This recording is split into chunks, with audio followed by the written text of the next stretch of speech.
School, Mamponi district huko.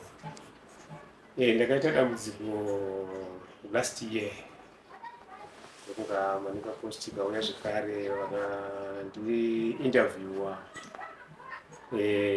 Ndikazwa nawo zvandakawana. Saka nhasi uno ndoda kutenda kuti pandakabva nepandava pari kuratidza kuti pane change yakati kure. Nokuti last year ndakanga ndisingakwanisi kana kusimuka kana kufamba, ndaitakurwa from one place to the other.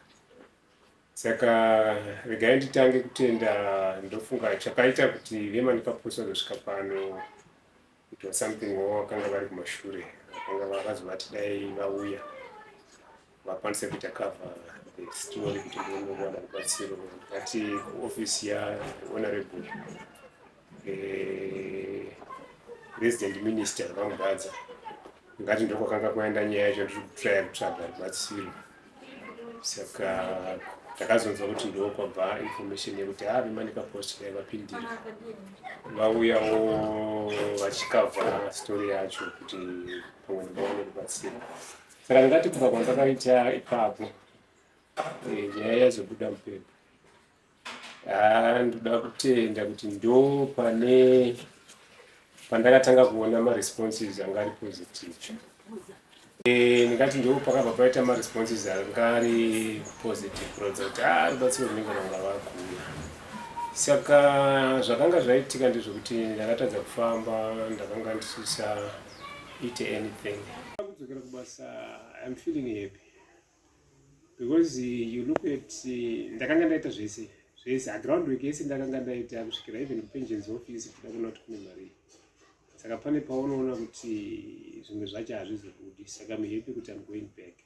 Zviri nani tisapote munhu namadam tiri vaviri pane kuti nditi vasapote inini nani, nokuti vamwe vangu vanditi dai maritaya vabva magara makumbo mukazofamba munogona kuita zvemaprivate lessons and whatever, but pane paunozoweya kuti mari yacho ko ikasazobuda, ko ukasazotadza kunyatsofamba zvekutaura vanhu, magariro acho panogona kuzoita stress, unogona kuzoita chii, unogona kutozoshaika zvakasaka ukadzokera kubasa.